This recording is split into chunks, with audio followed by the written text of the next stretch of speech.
Hello children, class is in session. Now if you're wondering where I've been, the real question is, where have you been? That's not really the real question. The real answer would be, well, I was sick for several weeks. I'd managed to bruise my foot and that got infected and that wiped me out straight off the face of the map.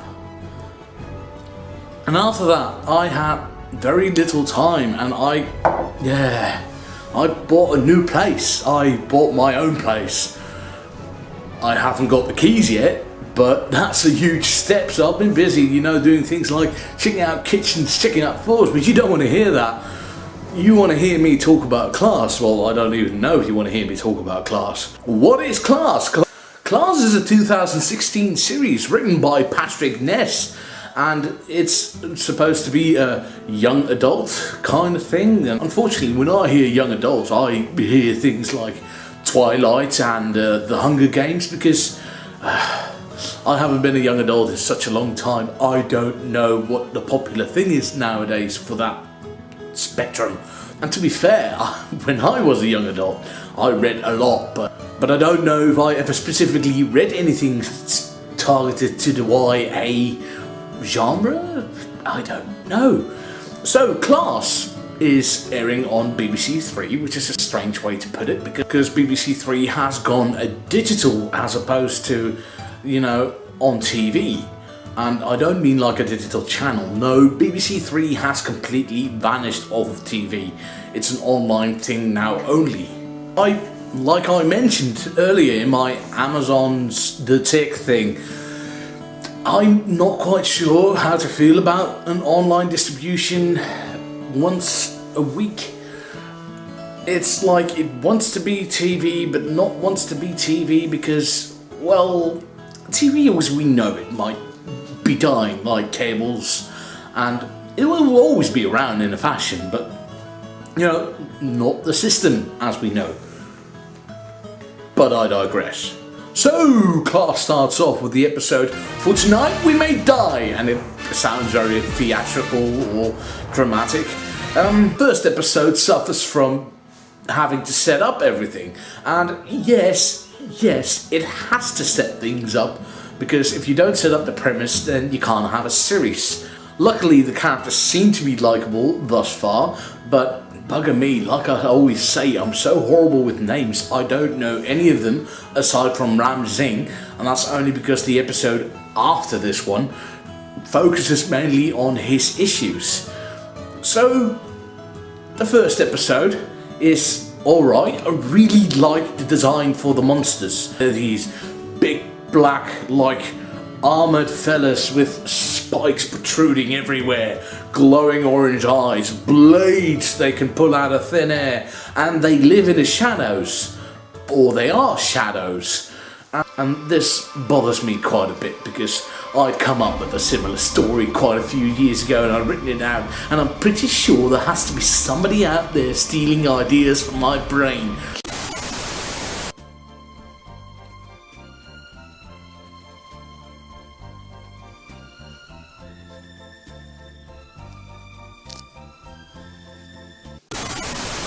The idea is that these shadowkin live in your shadow, literally. They become like a part of you, and then they kill you. Right, so they're chasing down two aliens from another planet. Two different species, which I do like that they gave a single planet several species, because how often do you see that? Oh, we are the Thrill and we are all exactly the same because that's what our prosthetics look like.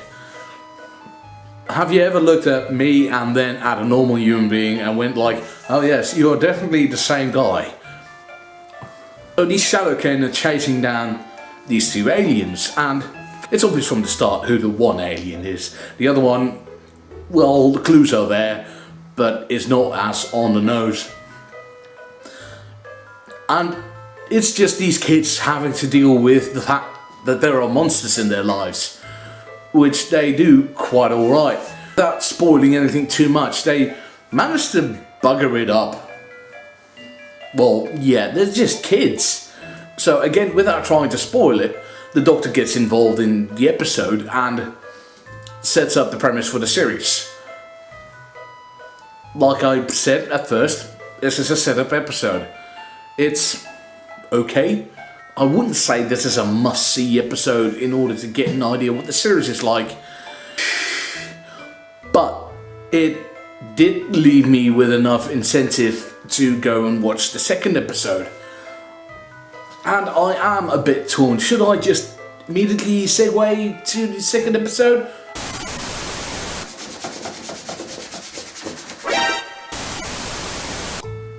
Hello children, class is in... yeah, whatever.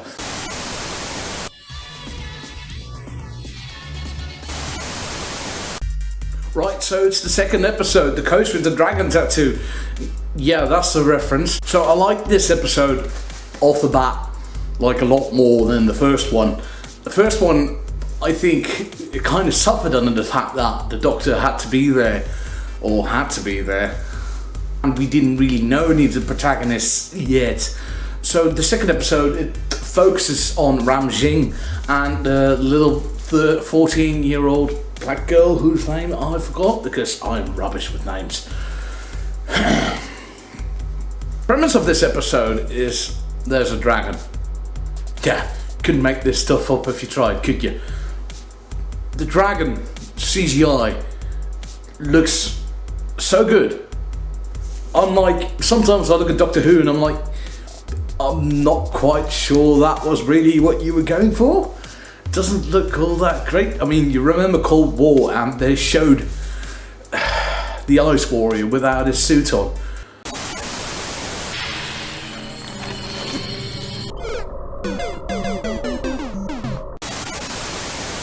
Yeah, just don't. It's, the dragon, they mostly kept it in the shadows and in dark alleyways, but, you know, use things to your advantage. Keep things partially hidden so the glorious obvious flaws aren't that present. The entire episode is basically already spoiled by the title. You know exactly what's going on. It's called The Coach with the Dragon Tattoo. A dragon shows up and kills people. The kids try to find out what's going on, and actually a large part of the episode is not even spent on the dragon. It's spent on how these kids, like teenagers, are dealing with the fact that they now have a life with monsters. Ram Jing is on the football team, like British football, soccer, you know, the thing where you actually use your feet. And he seems to have some kind of a post-traumatic stress disorder, which is completely understandable because in the previous episode he witnessed somebody being killed right in front of him and he got covered in blood, and it's not something you can just shake off. It works. This episode works. If I were to say, like, watch the first episode or watch the second episode, which is the better one, I'd point to this one. There's going to be a lot of people who are going to say this is a lot like Buffy, but it doesn't have anything in common with Buffy aside from monsters and a school. The episode brings enough new things to the table that you want to keep watching, so it's not just a Monster of the Week story, which is great because that was exactly what I was afraid of. This has got my recommendation. I don't know if I'm going to be doing this every week. I might do. I need to start putting out things again. But yeah, that was class. Go watch it. You can do it online. If you're in America, unfortunately, you'll have to wait. Yeah, sorry about that.